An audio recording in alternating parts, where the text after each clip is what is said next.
Gauravani Pujari Nirvishesha Sinyavadi Visyata Vishamcharine.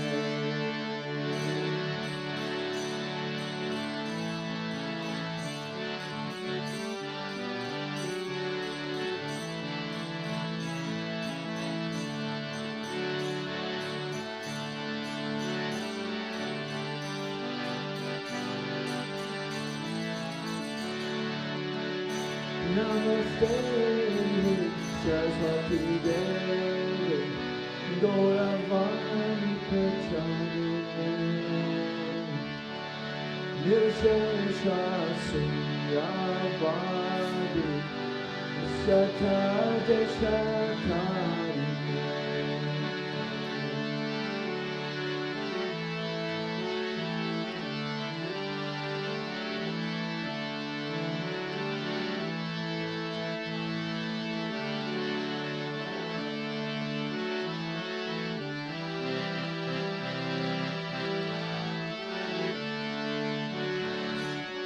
Krishna Chaitanya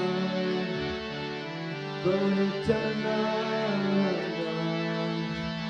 Shri Advaita Gadadhar Shivasati Gaurabhakta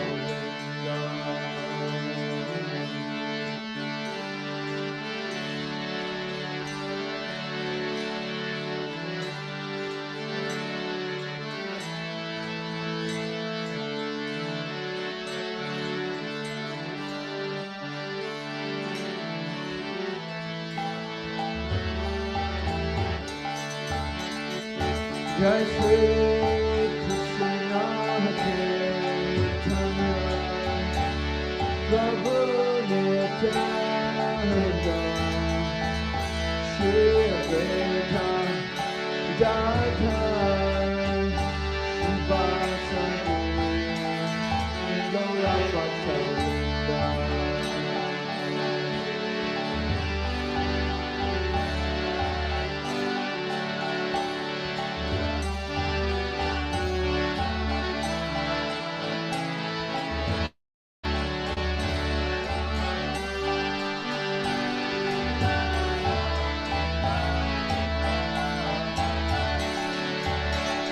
Jai Shri Krishna Chaitanya Prabhu Nityananda Shri Advaita Gadadhar Shivasati Gaurabhakta.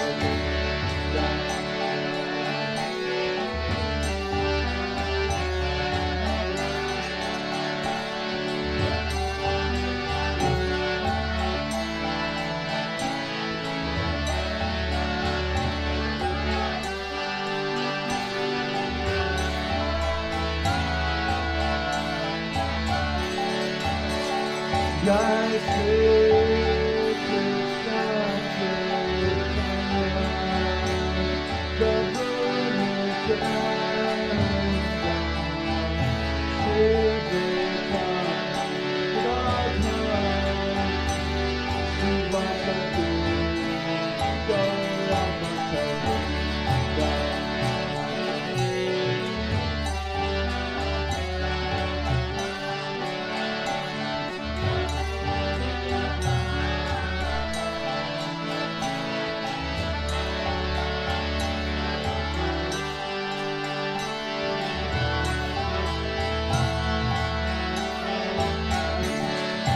Hare Krishna, Krishna Krishna, Hare Hare, Hare Rama, Rama Rama, Hare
Jaya Panchatattva, Jaya Panchatattva, Panchatattva, Panchatattva.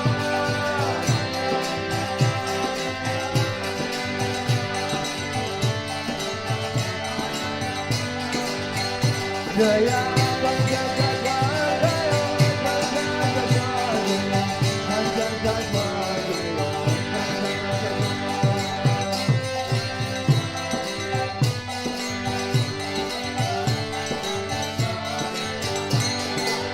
Jaya Prabhupada, Jaya Prabhupada, Jaya Prabhupada,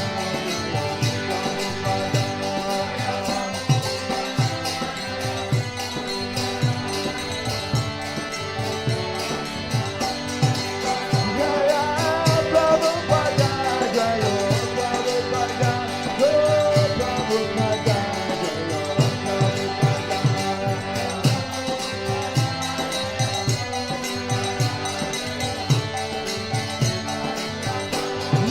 Gora Hari Bol, Hare Bol, Hari Bol, Gora Hari Bol.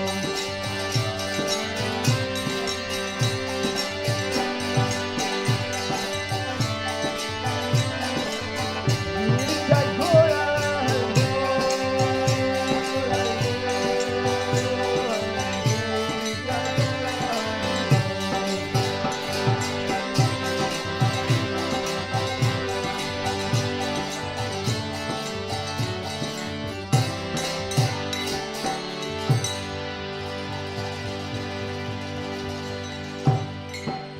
Jai Om Vishnupaya Paramahamsa Parivrajakacharya Stotara Sata Sri Shrimanas Divine Grace A.C. Bhaktivedanta Swami Srila Prabhupada Ki ISKCON Pramacharya Srila Prabhupada Ki Ananta Kota Vaishnava Vrinda Ki Namacharya Srila Haridas Thakur Ki Premsika Ho Shri Krishna Chaitanya Prabhu Nityananda Shri Advaita Gadadhar Sri Vasadi Gaura Bhaktivinoda Ki Shri Radha Krishna Gopi Gopinath Shamakund Radhakund Giri Govardhana Ki Vrindavan Dham Ki Mayapur Dham Ki Jagannath Puri Dham Ki Jamuna Maya Ki Ganga Maya Ki Tulsi Devi Ki Bhakti Devi Ki Samaveda Bhakta Vrinda Ki Harinam Sankirtan Yagya Ki Brihat Vedanga Transcendental Book Distribution Ki ISKCON Ireland Ki Gaur Premanande. All glories to the assembled devotees. All glories to the assembled devotees. All glories to the assembled devotees. Glories to Shishi Guru and Gauranga.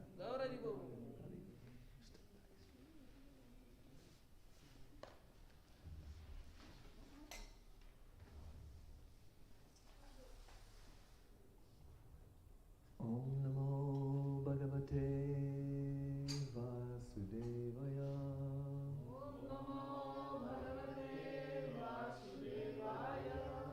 Om Namo Bhagavate Vasudevaya. Om Namo Bhagavate Vasudevaya.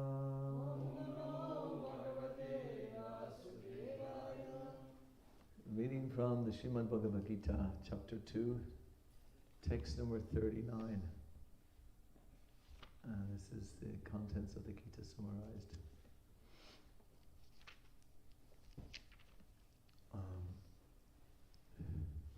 So we're going to read the Sanskrit and the English. Just getting a small amount of energy left. Let me see if I can read this.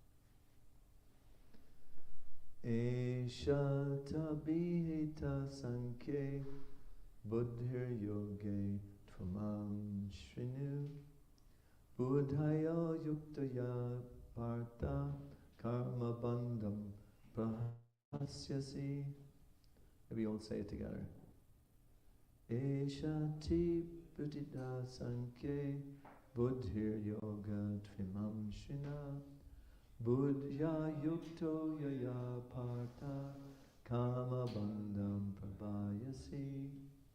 Esha te bihita sankhe buddhir yoge tvimam shrinu buddhya yukto yaya partha karma bandham prahasyasi. We can do the word for word as well. Together, we can do it together. Esha, all this, te, unto you, abhihita, described, sankhya, in analytical study, buddha, intelligence, yoke, in work without fruit of results, tu, but, imam, this, shrinu, just here, buddha, by intelligence, yukta, dovetailed, yaya, by which, partha, O son of Pritha, karma bandhanam, bondage of reaction, parhasyasi, you can be released from. Now the English and translation by Srila Prabhupada. Thus far I have described this knowledge to you through analytical study. Now listen as I explain it in terms of working without fruit of results. O son of Pritha, when you act in such knowledge, you can free yourself from the bondage of works. Purport. This is quite a long purport, so I might take it in sections. According to Nirukti, or the Vedic dictionary, Sakya means that which describes things in detail. And Sankhya, so there's two different words. Sankhya means that which describes things in detail, and Sankhya refers to that philosophy which describes the real nature of the soul. And yoga involves controlling the senses. Arjuna's proposal not to fight was based on sense gratification. Forgetting his prime duty, he wanted to cease fighting because he thought that by not killing his relatives and kinsmen, he would be happier than by enjoying the kingdom after conquering his cousins and brothers. The sons of Dhritarashtra, in both ways, the sons of Dhritarashtra. In both ways, basic principles were for sense gratification. Just to go back on that again, there's the two things. He thought forgetting his prime duty, he wanted to cease fighting because he thought that by not killing his relatives and kinsmen, he would be happier than by enjoying the kingdom after conquering his brothers, the sons of Dhritarashtra. In both ways, the basic principles were for sense gratification. Happiness derived from conquering them and happiness derived by seeing kinsmen alive are both on the basis of personal sense gratification, even at a sacrifice of wisdom and duty. Krishna therefore wanted to explain to Arjuna that by killing the body of his grandfather, he would not be killing the soul proper. And he explained that all individual persons, including Lord Krishna, Lord himself, are eternal individuals. They were individuals in the past, they are individuals in the present, and they will continue to remain individuals in the future, because all of us are individual souls eternally. We simply change our bodily dress in different manners, but actually we keep our individuality even after liberation from the bondage of material dress. An analytical study of the soul and the body has been very graphically explained by Lord Krishna. And this descriptive knowledge of the soul and the body from different angles of vision has been described here as Sakya in terms of the Nirukti dictionary. This Sakya has nothing to do with Sakya philosophy of the atheist Kapila. Long before the atheist Kapila Sakya, the Sakya philosophy was expounded in the Srimad Bhagavatam by the true Lord Kapila, the incarnation of Lord Krishna, who explained it to his mother Devahuti. It is clearly explained by him that the Purusha, or the Supreme Lord, is active, and that he creates by looking over the Prakriti. This is accepted in the Vedas and in the Gita. The description of the Vedas indicates that the Lord glanced over the Prakriti of our nature and impregnated it with atomic individual souls. All these individuals were working in the material world for sense gratification, and under the spell of material energy, they are thinking of being enjoyers. This mentality is dragged to the last point of liberation, when the living entity wants to become one with the Lord. This is the last snare of Maya. or sense gratificatory illusion. And it is only after many, many births of such sense gratificatory activities that a great soul surrenders unto Vasudeva, Lord Krishna, thereby fulfilling the search after the ultimate truth. Amigana timirandasya jana jana shalakaya chakshuran militamena tasmai shri gurave namaha. I was born in the darkness of ignorance, and my spiritual master opened my eyes with the torchlight of knowledge. I offer my respectful obeisances unto him. So, and there is two different, there's actually quite interestingly different things that Arjuna is doing there which are detrimental to his activities in Krishna consciousness. The first is his sense gratification. He's thinking that if I have my cousins here, better if they're here than if I kill them, because I won't enjoy them subsequently. That's the way he's thinking. So he's thinking not to fight at all.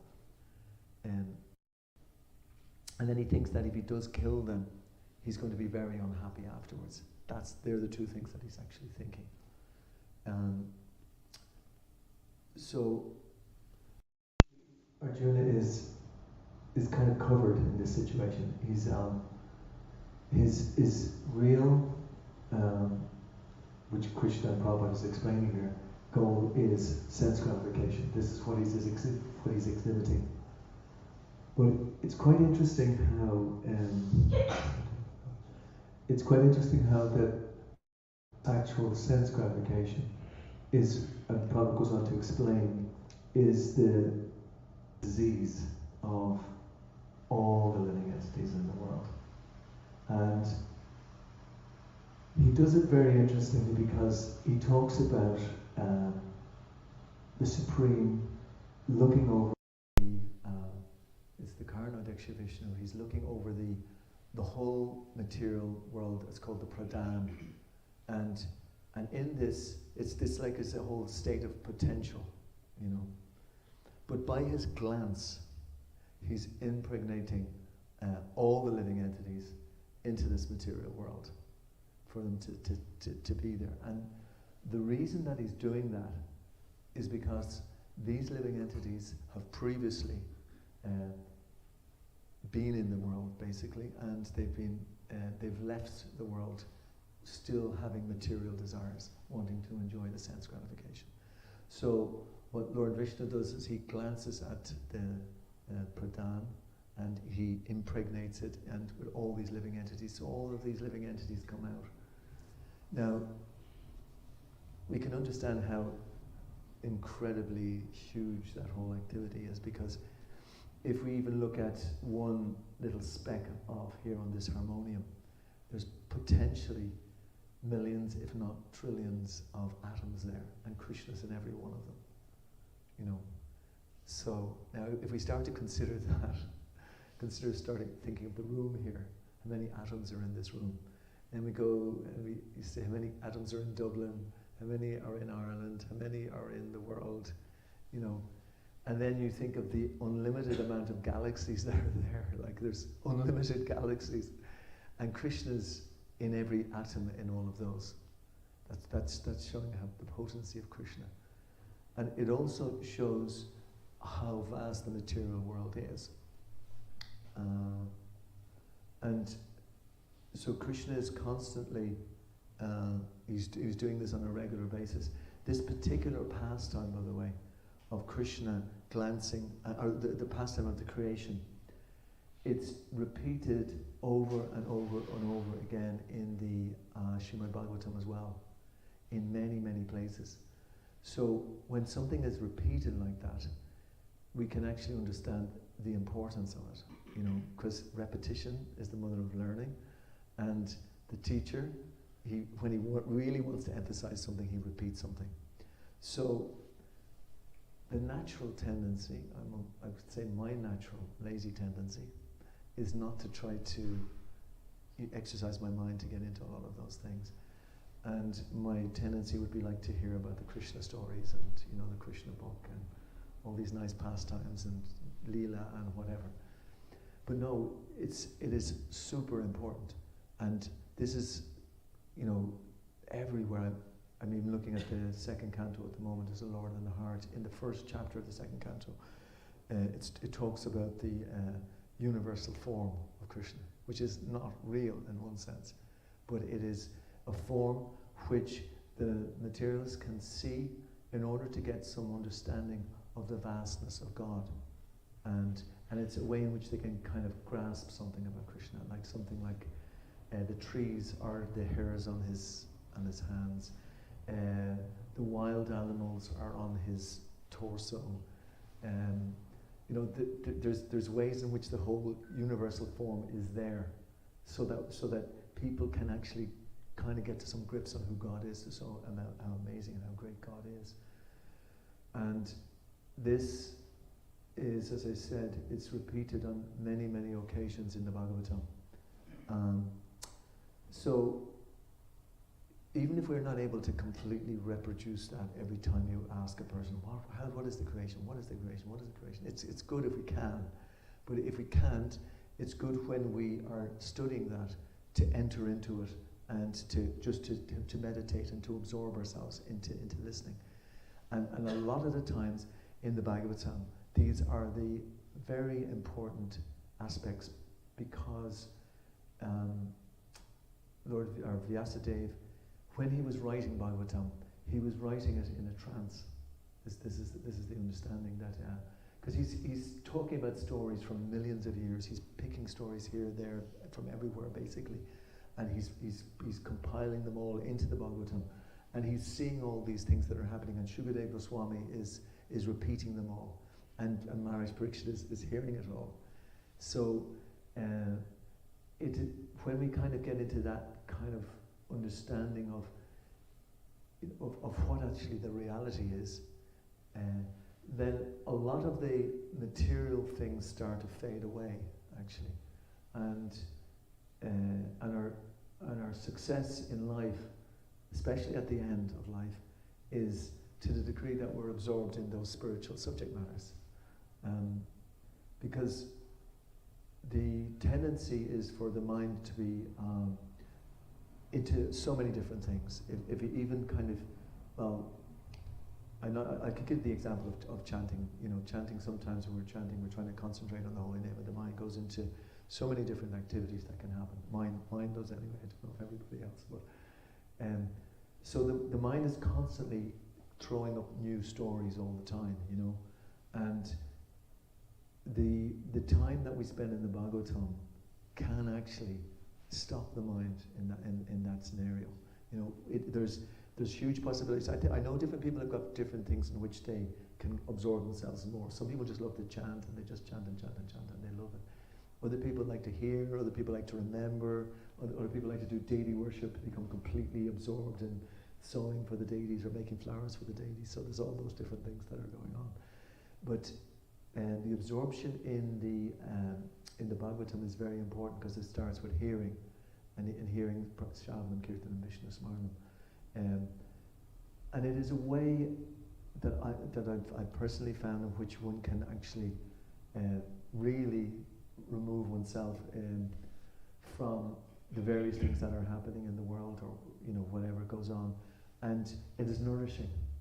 It's actually nourishing the self, the real self. And that self then starts to recognize itself or realize itself of who one actually is. That's the soul proper. And when we get these messages, and the glories of Srila Prabhupada is that he said that these purports are his ecstasies. This is Prabhupada in an ecstatic mood at 2 or 3 in the morning. He's writing these things down. So we're associating very closely with Srila Prabhupada at that time, and therefore we have the incredible blessings of the founder Acharya at that point. So even if we can't, just getting back onto that, the story of the creation, if we cannot always kind of recall that or feel a real urge, some people must, I'm sure, they love talking about all these different activities. But especially when we're actually reading and hearing, it's a great time to get absorbed. Is there any comments? Anyone like to ask anything, add anything at that point? So, yeah. Yeah. Feeling the self proper, he explained that all individual souls, including the Lord himself, are eternal individuals. They were individuals in the past, they are individuals in the present, they will continue to remain individuals in the future, because all of us are individual souls eternally. Yeah. You know that hippie notion like we're all one? Oh yeah. Well, they say we're all individuals, and that we're part and parcel of Krishna, and we're all part and parcel of Krishna. Part and parcel, part yeah. and parcel individually. We're not all one. We're all individuals. Exactly, yeah. That's the point. Yeah. We're not all one. We're simultaneously one and different. Achinta Bheda Veda Tattva. Because we just don't have.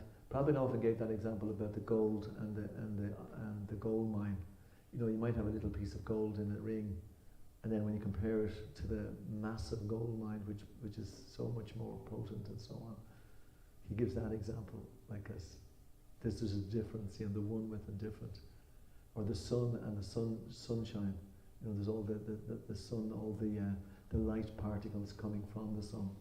They're part of the sun, but they're not the sun. Each particle isn't the sun, but the sun is just that powerful source. Yeah, yeah. But it is put very well there. Like I'm glad you highlighted that. Like Prabhupada talked about it. It's being eternal. We're all eternal.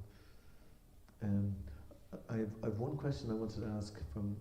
I think we had this class last week, and that was, this talks about Sakya Yoga, which is the analytical study of the nature of the soul and the nature of the super soul. And, you know, so Krishna in the first 30 verses, especially 12 to 30, he talks about that, he describes that analytically in detail. But from 31 to 38, he takes on a different tack in trying to convince Arjuna. Does anyone remember what that was?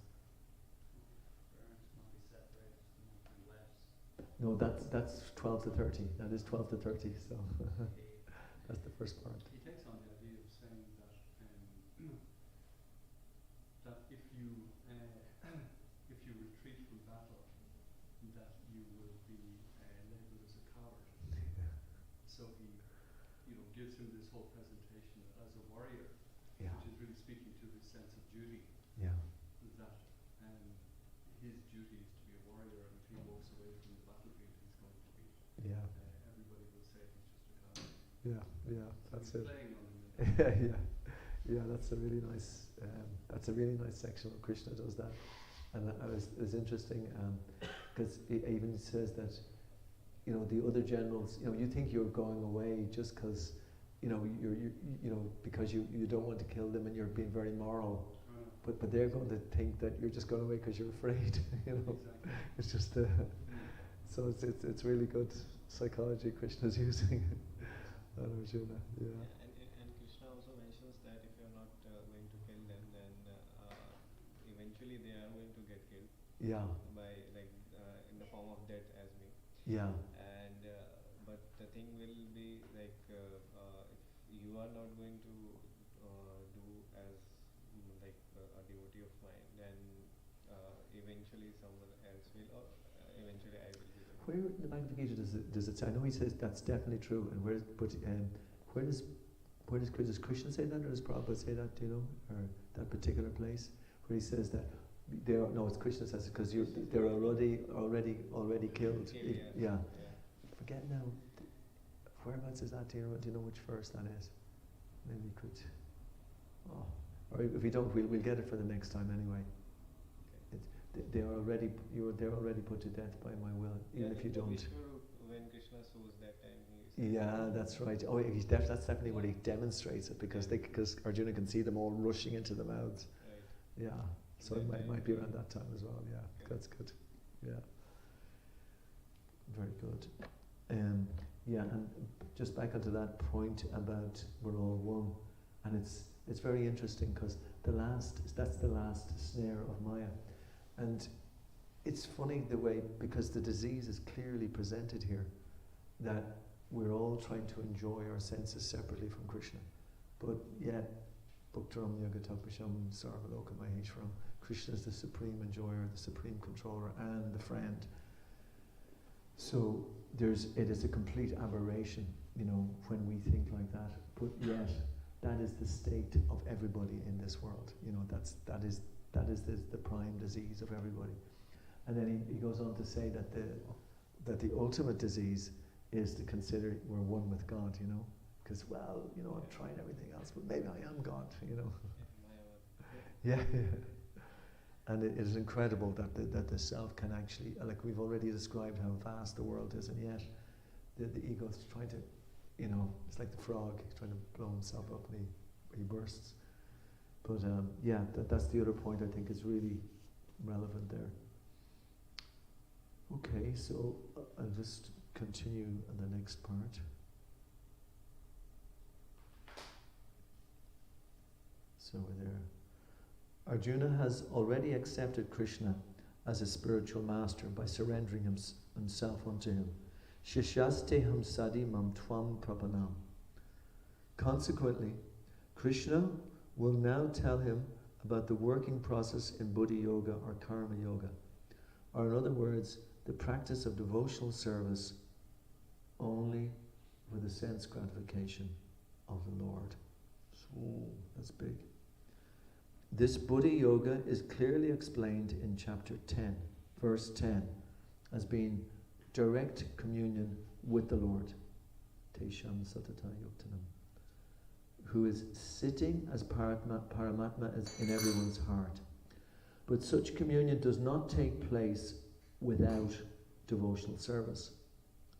One who is therefore situated in devotional or transcendental loving service to the Lord, or in other words, in Krishna consciousness, attains to this stage of Buddha Yoga by the special grace of the Lord.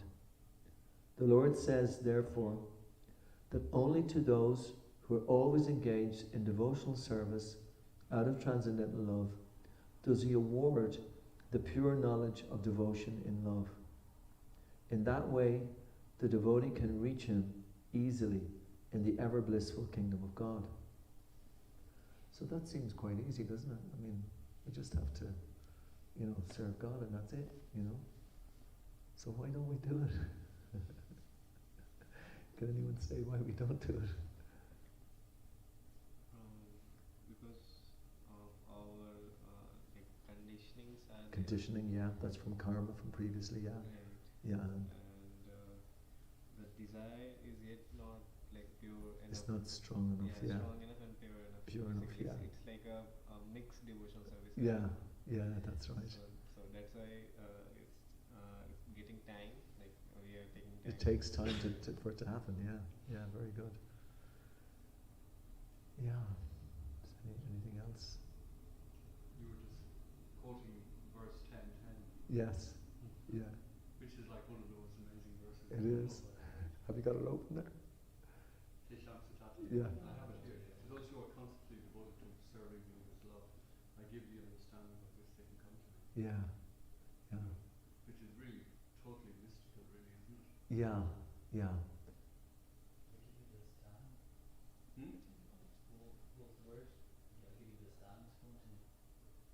Krishna says, this is chapter 10, verse 8, he says, to those who are constantly devoted to serving me with love, I give the understanding by which they can come to me. So if you engage in devotional service, you get this understanding, Yeah. which otherwise we wouldn't get. Yeah. It's kind of contrary to the whole notion of book knowledge. Yeah. We think, if I read books, I'll become learned. Yes. Yeah. Here, Krishna is saying spiritual knowledge. Yeah. It's by service and devotion that you're then gifted knowledge. Yeah. That is amazing. It's out of our hands in that sense, in a sense, Really, Yeah. it's truly mystical, Yeah. And this again proves that Krishna is sitting in everyone's heart, Right. who is revealing the knowledge. Yeah, that's it. He's in the heart as well, not just in the atoms, but he's in our heart, yeah. And the devotion, with to devotion with love, that's the That's the business. yeah. Oh boy. To do it with love, that's the real thing, you know. And what would be one of the things that would prevent us from doing it with love? I have one thing in mind anyway. There's several different things, but Attachment to material. what? Attachment to material. Yeah, it could be attachment. You just kind of the modes of material nature are just kind of, you know, playing with us and sending us here, there, everywhere, and we're just not aware. We just get kind of, you know, tossed around by the modes of material nature. The I think it would be also like in material world when we love someone, there's a lot of expectations attached.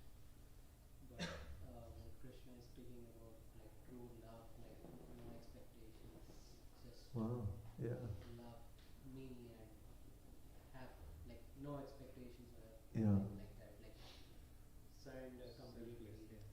selfless surrender. Selfless Wow, love, yeah, like that, which we often don't do. We go to temples right, to ask yeah. God to do something for us, fulfill our That's wishes. really interesting. Yeah, But we show that we are surrendering, we are here, we are devoting, we are giving you flowers, sitting in our Bhagavad Gita class. yeah, every yeah, Friday, yeah. But internally there is somewhere in our subconscious mind where we want certain desires to be fulfilled by Krishna. Very good. In our subconscious mind, something that we're not even aware that we're doing it, you know. Yeah. This verse that I was reading yesterday, Yoga of Consciousness by Prabhupada, saying that we should love Krishna like a father loves his child. The father wants to give everything to his child. Where if you love Krishna like you're the child, and the child wants to take everything from the father, and but we should love him like we're the father and we want to give him everything. Wow, that's a really good example. Yeah. And one more thing, like whenever we like do like in material world, the relationship happen like giving and taking of love in between the peoples. Yeah. But whenever like we worship to Krishna, so we like lovingly feel start, but we don't see the love coming back. Like in terms of like, so we doesn't see the hand of Krishna in that. So we have to Right. start thinking about like, yeah, whatever is happening. So in that Krishna is helping me and everything. So if we start like thinking like that, Yeah. then we'll understand like Krishna is giving back to us. Like, Yeah, yeah, yeah, yeah. Then the love, the reciprocation will happen in between. Even if it's something difficult happening to us, So especially if it's something yeah, difficult in that happening, also we to have see to Krishna's see, like, hand. it can be Yeah. more different than these. Yeah. So Krishna avoided the difficulties and like it settled in very low things. Yeah. That consciousness we have to develop, like of understanding like Krishna is loving back to us. Yeah. So yeah, so then our relation will become thicker and the loving relationship. Yeah. will become Yeah.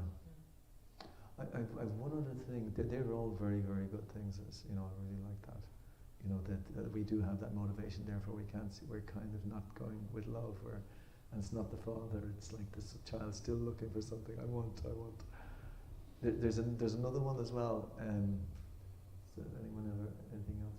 Like I'd say the other one is we don't really know who Krishna is. You know, and it's kind of like that subconscious thing as well. And therefore, all of these descriptions of Krishna are constantly being given to us, because in our mind we're thinking of ourselves. We're kind of still caught in our own kind of scenario, and therefore we can't go beyond that really.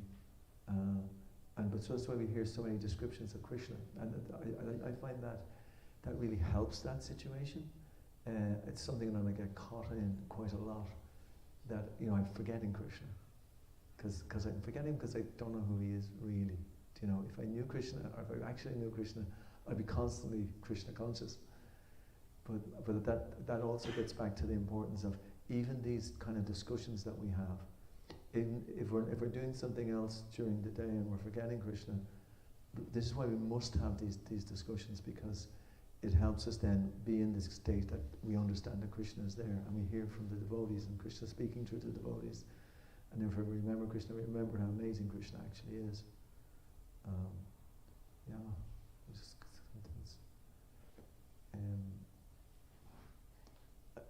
There's one other there's one other part of this is an example. I was reading this book recently by one of Prabhupada's disciples called Shama Sundar, one of his early disciples, and he wrote this but he won't read these books about being with Prabhupada.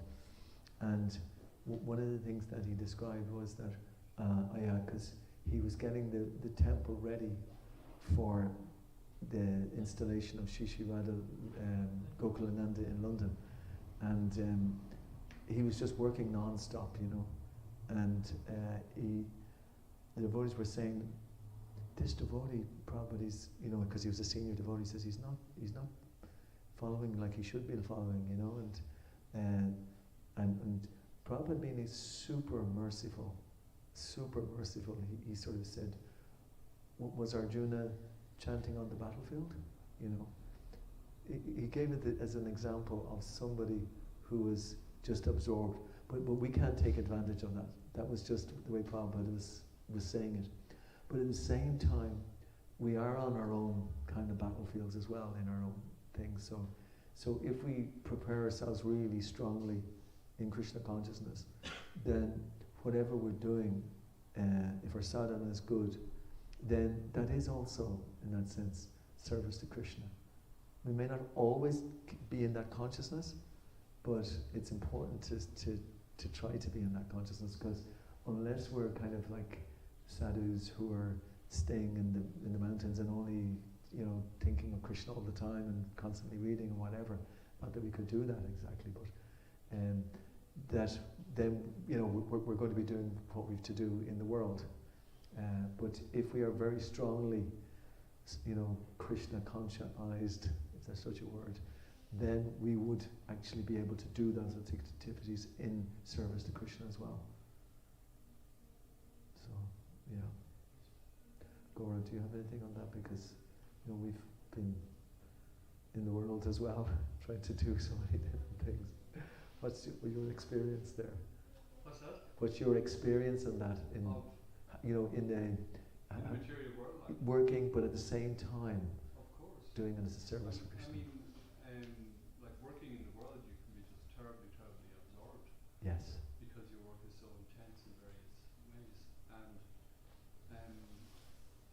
it's very, very easy to lose focus. And I think unless you really consciously, and I think you put it very well, plan your life. I think you have to plan your life to build in your Krishna consciousness, because the world will just, take away, it'll take your life, because you're just in the slipstream of family, of work, of enjoyment, of entertainment, and all of these things. And unless you actually say, is there another dimension to my life? And if there is, if we recognize there's a spiritual dimension, I think we then have to consciously say, right, I'm going to give time to that activity. Yeah. And of course the time to do it is in the early morning. Yeah. I mean, if you don't do it in the early morning, it's not going to happen. Yeah. In reality. I know. And the modes of nature, I really am. They're not going to wait for you. I'm really interested in the modes of nature. No, Yeah. they don't wait for you, because you just have to compare. If you're up in the morning early, say at 4 o'clock or 5 o'clock, and you're chanting your rounds, if you try doing that, say at 11 o'clock in the morning, it's so much more difficult. It's almost impossible. And you might say, well, of course I can control myself. I can make myself do. But there are energies there to help us. And one of them is the mode of goodness in the early morning hours. And if we do get up in the morning and chant our rounds early in the morning, it's just so much easier. And then you're ideally prepared for your working life. Yeah, no, definitely. I like what Now, you I've said learned the about- hard way, because I've fallen so many times from that standard, where I would be going really strong for some time, getting up really early, but then I would get into a work binge, or I have some program at work which is demanding all of my time, and you just fall flat on your face and you sleep in, and you kind of think, any day you don't get up is a lost day. Yeah, that's correct. It's a lost day. Yeah. I like what you're saying about planning your day and planning. Hare Krishna. And planning your life as well. Yeah. And plan what you're going to do in your life, even. Even the food that you take, the food that you offer, all of those things. It all affects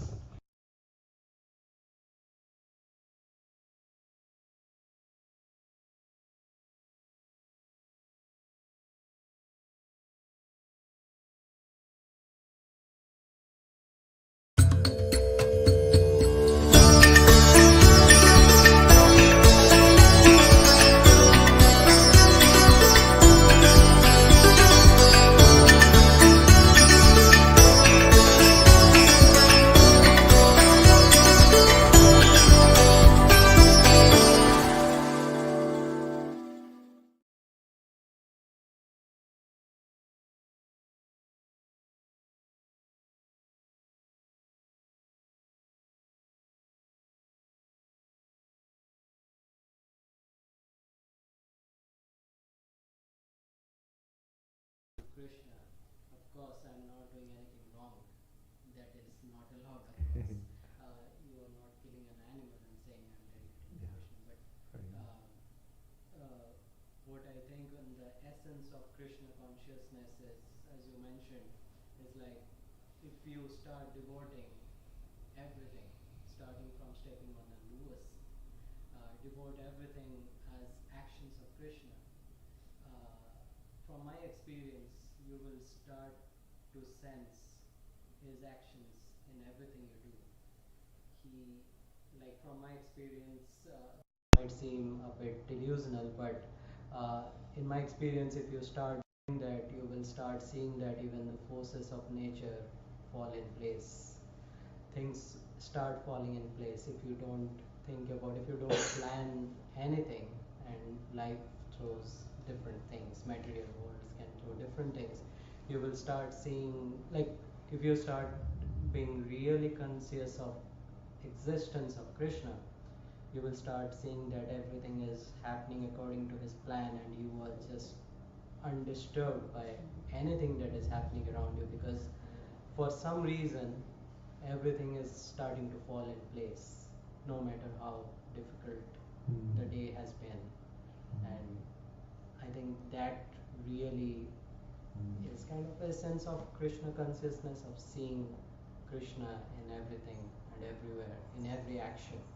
And you kind of, while you, like you were having dinner with your family or going to office, living your daily life, the moment you devote all of this to Krishna, you are now not attached to this work or their results, or like emotionally or anything.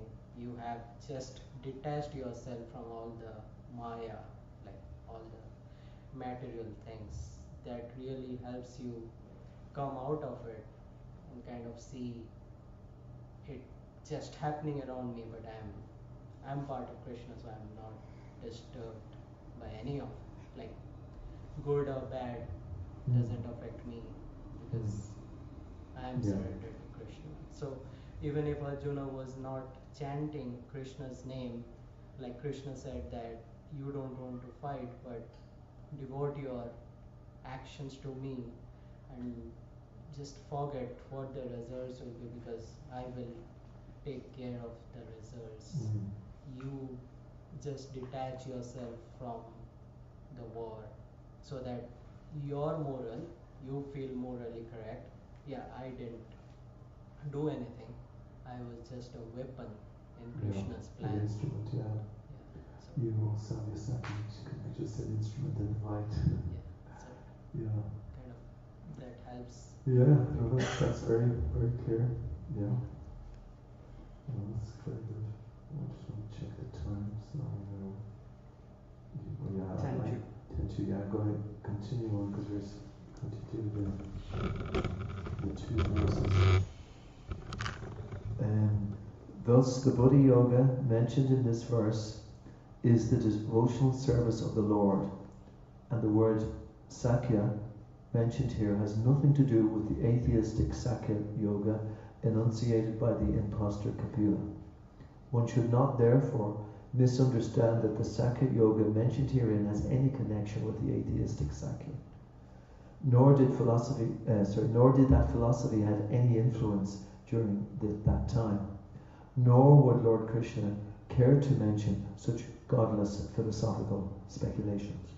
Real Sankhya philosophy is described by Lord Kapila in the Srimad Bhagavatam, but even that Sankhya had nothing to do with the current topic. Here, Sankhya means analytical description of the body and the soul. Lord Krishna made an analytical description of the soul just to bring Arjuna to the point of Buddha Yoga or Bhakti Yoga.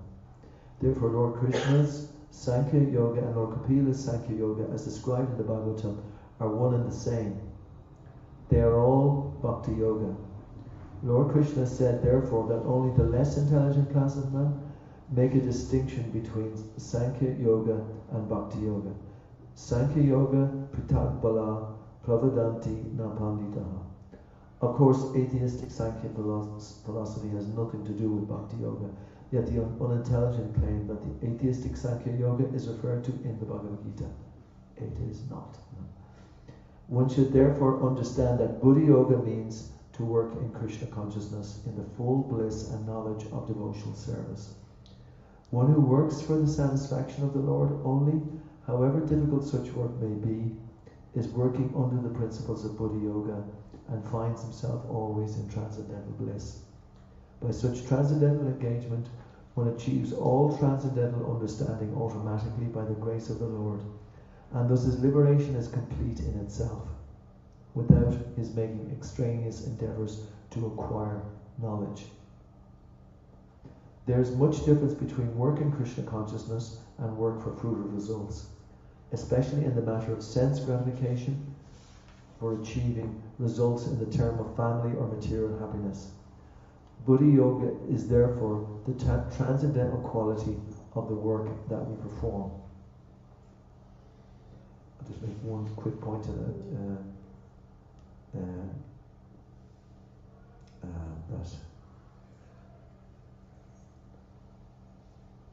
No, actually, I'll move on because it's very little time. Maybe you could just say the next verse between together. It's verse 40. Ne habrikamo nastoshti pratyavayo navidyate svabha apasya dharmasya trayate mahato vayat. Word for word. Na, there is not. Iha, in this yoga. Abhikrama, in endeavoring. Na sha, loss. Asti, there is. Diminution. Na, never. Vidyate, there is. Sva alpam, a little. Api, although. Asya, of this. Dharmasya, occupation. Trayate, releases. Mahata, from the very great. Bhayat, danger. In this endeavour there is no loss or diminution, and a little advancement on this path can protect one from the most dangerous type of fear. I don't know if we've got time to actually go into the whole lot there. Okay, we probably won't have the time to discuss it, but we can just enjoy reading it anyway. Purport. Activity in Krishna consciousness, or acting for the benefit of Krishna without expectation of sense gratification, is the highest transcendental quality of work. Even a small beginning of such activity finds no impediment, nor can that small beginning be lost at any stage. Any work begun on the material plane has to be completed, otherwise the whole attempt becomes a failure. But any work begun in Krishna consciousness has a permanent effect, even though not finished. The performer of such work is therefore not at a loss, even if his work in Krishna consciousness is incomplete. 1% done in Krishna consciousness bears permanent results, so that the next beginning is from the point of 2%, whereas in material activity without 100% success there is no profit. Ajamil performed his duty in some percentage of Krishna consciousness, but the result he enjoyed at the end was 100%, by the grace of the Lord. There is a nice verse in this connection, the Srimad Bhagavatam 1.5.17. Tyaktva sardarmam charanam puja hirir Vajana pakvo tapatat pato yadi Yatkritvadvadram abud amnusankim Kovarta toba jatam svadharmata. If someone gives up his occupational duties and works in Krishna consciousness and then falls down on account of not completing his work, what loss is there on his part? And what can one gain if he performs his material activities perfectly?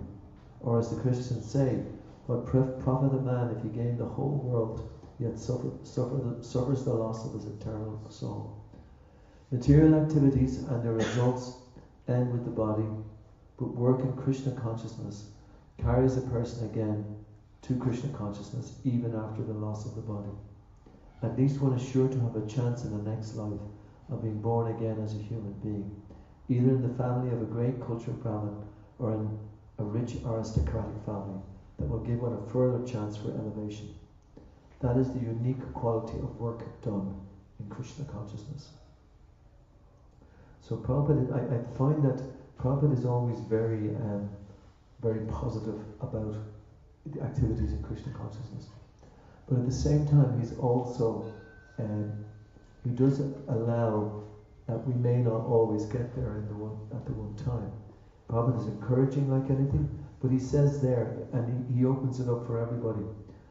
And he says that even if you don't make it in this life, you may take up in the next life from wherever that you've left off. And I was going to ask a question about that in the last 2 minutes. Yeah, can anyone give any reasons why Prabhupada gives that kind of, slight alternative as well? Why does he say that? I mean, in other places we hear Prabhupada says, just go back in this life.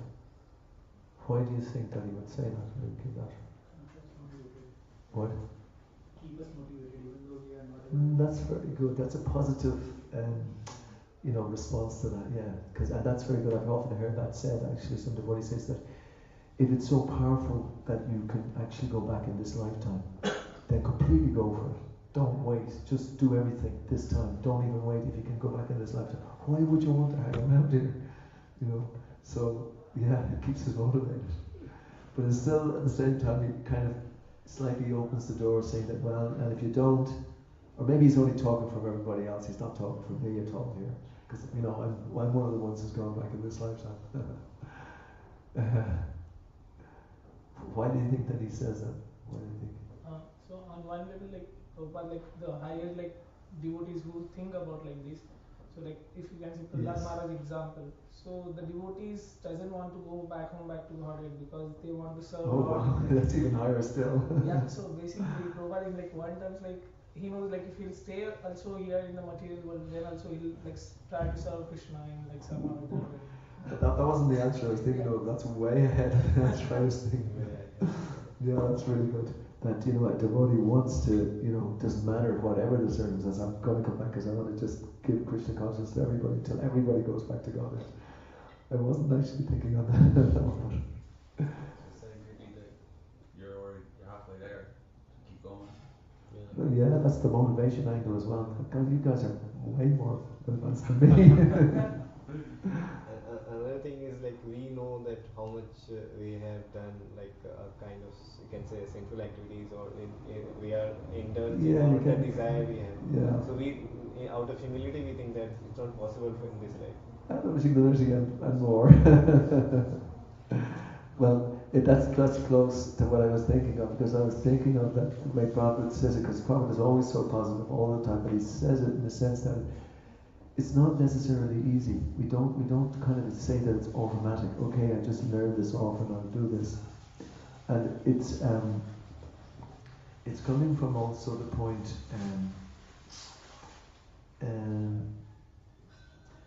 that Prabhupada also wants us to really go deep, in Krishna consciousness. He wants us to go deep and deeper. And so, just in case we might think that it's easy, because Prabhupada is saying you can go back to Godhead, everything's fine, and we think, yeah, well, I'm going to go back to Godhead, but we don't have a clue of actually what being in this consciousness is. That Krishna consciousness is a very elevated state of consciousness. It's to be aware of this supreme person that's here. It's in every atom, it's in our heart, and all of that. But he's kind of saying that it's not necessarily just as easy. So he's just leaving that door open there, just to, I feel anyway, that was what I was taking from it. He's leaving that door open just to, also as a motivation, because we see that it isn't easy, so I really have to work hard, sometimes we feel that if we are doing so much and even we are not getting the result, just what's the benefit of that? So Prabhupada said that there is no loss in the Krishna consciousness. So wherever you leave, next birth you can restart from there. Yeah. No, it's really, there's a psychology going on. There's a psychology of being. What's that? There is no loss in the Krishna consciousness. There's no loss. Yeah. So there's a psychology there to show how amazing this philosophy is. If there's no loss, then just take it and go all the way as soon as you can, straight away. But there's also no loss in case, because we're in the practicing stages of Krishna consciousness, because we're talking about the love of God, and perform this with love. Then, that isn't necessarily always happening straight away, and deep down psychologically we may have other motivations there we're not even conscious of. But spiritual life is removing those things, and first of all seeing those things. It's a stage in Bhakti Yoga called Anartha Nivritti, and it's specifically spoken so that as devotees, as sadhakas, because we're not on that, that we actually also take heed of that we do have to work hard and see that these things can prevent us.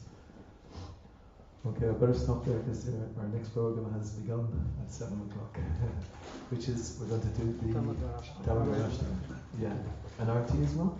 Gheel offering. Oh, the Gheel, yes, yeah, okay. Okay, Hare Krishna. Srimad Bhagavad Gita ki Jai. And I'm going to ask our good friend Sundar Nidhi if you would like to sing the Damodarastaam, please.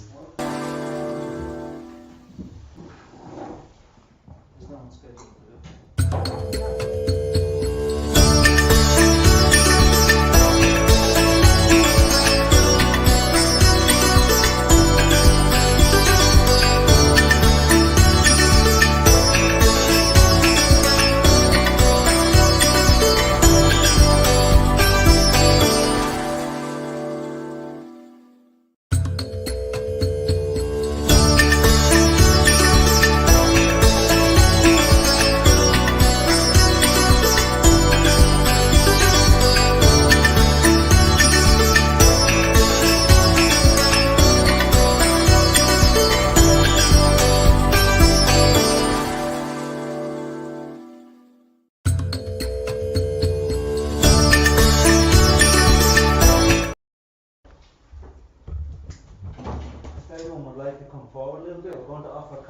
To the baby form of Krishna, Lord Damodar.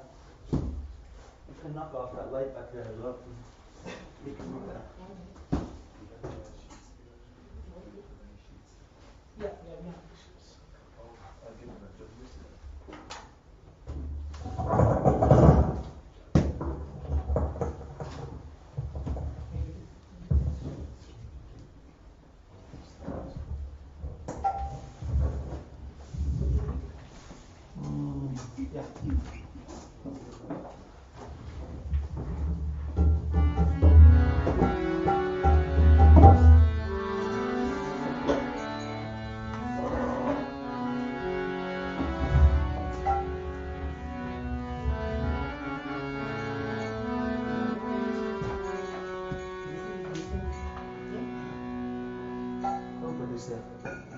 Don't be too loud.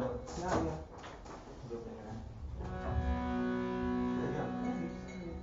It's good, you can catch both.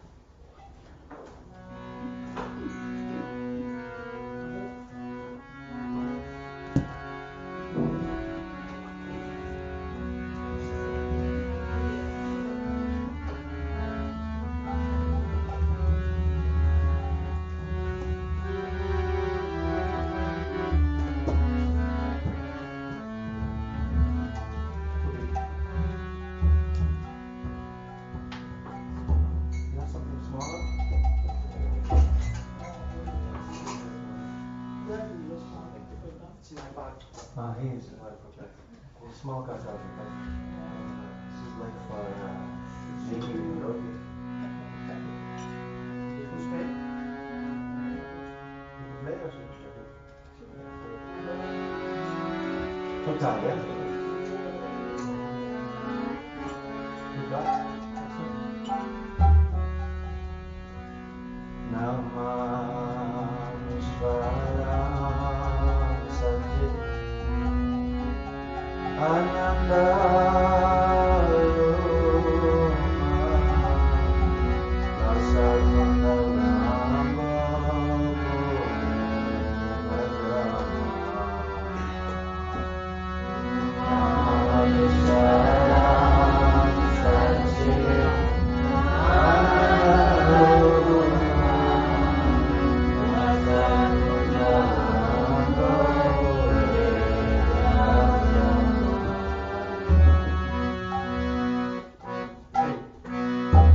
We go around reading one each.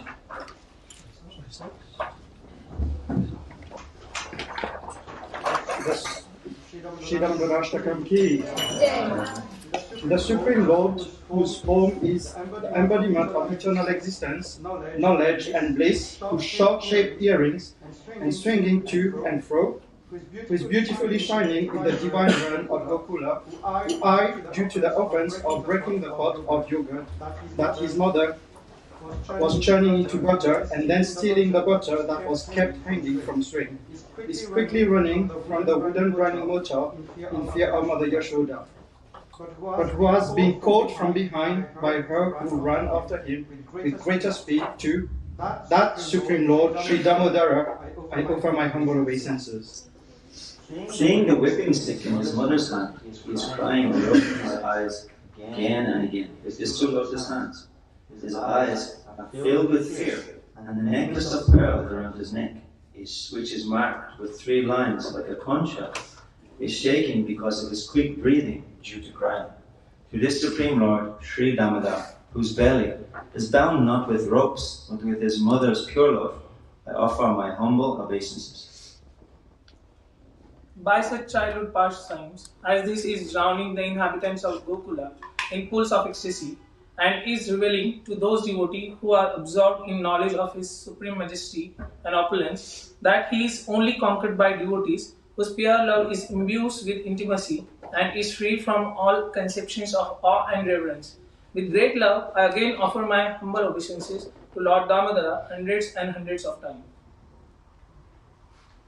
O Lord, although you are able to give all kinds of benedictions, I do not pray to you for the boon of impersonal liberation, nor the highest liberation of eternal life in Vaikuntha, nor any other boon which may be obtained by executing the 9 processes of bhakti. O Lord, I simply wish that this form of yours as Bal Gopal in Vrindavan may ever be manifest in my heart, for what is the use to me of any other boon besides this? O Lord, your lotus face, which is encircled by locks of soft black hair, tinged with red, is kissed again and again by Mother Yashoda, and your lips are reddish like the bimba fruit. May this beautiful vision of your lotus face may be ever manifest in my heart. Thousands and thousands of other benedictions are of no use to me. O Supreme Godhead, I offer my obeisances unto you, O Damodara, O Ananatha, O Vishnu, O Master, O my Lord, be pleased upon me. I charge you, Master, of mercy upon me. Deliver this poor ignorant fool who is immersed in an ocean of worldly sorrows and become visible to my eyes. O Lord Damodar, just as the 2 sons of Krugara and Nanagriva and Nanakuvara were delivered from the curse of Narada and made into great devotees by you in your form as a baby child was rope to a wooden grinding mortar, in the same way please give to me your own body. I only long for this and no desire for any kind of worship.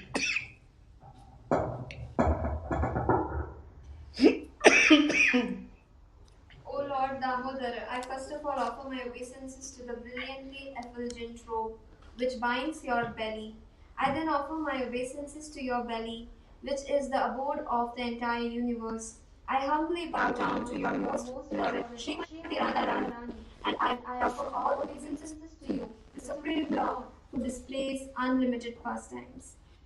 Damodarastaam ki jai.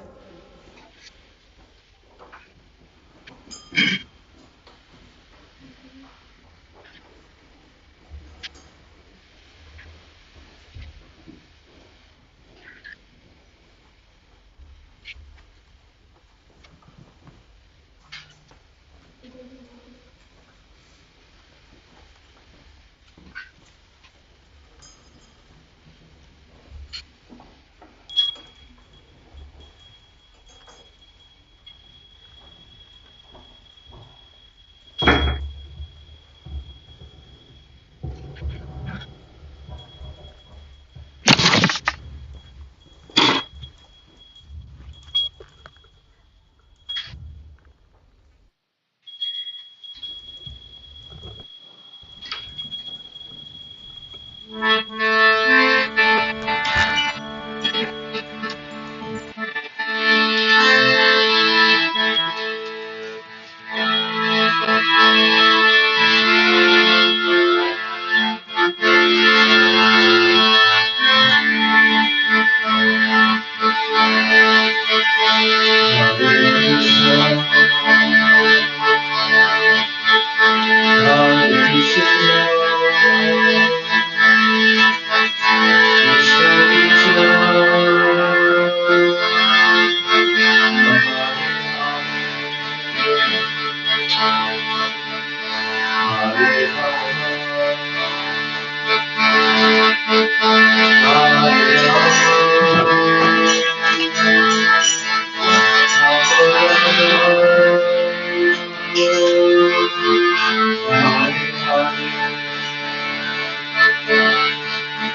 last time.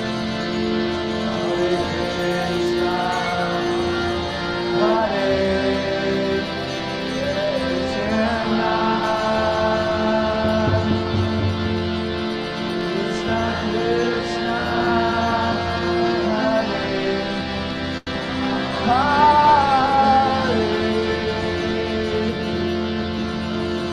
Hare Rama,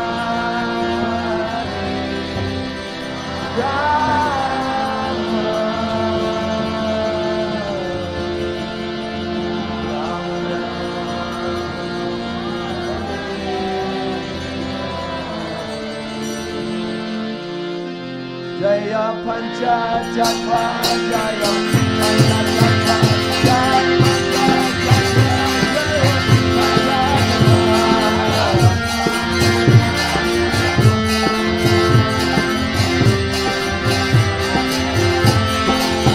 Jaya Pancha Tattva, Jaya Pancha Tattva, Jaya Pancha Tattva,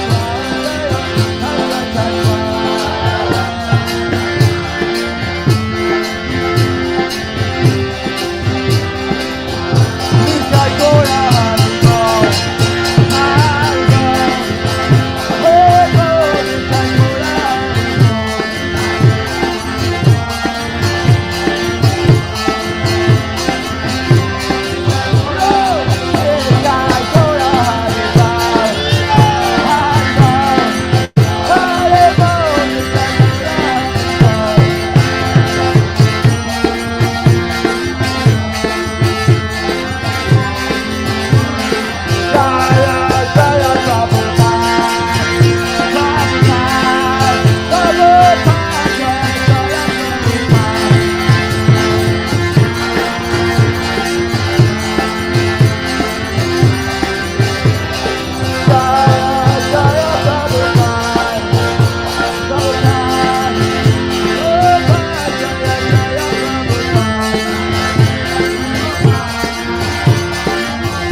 Hare Krishna,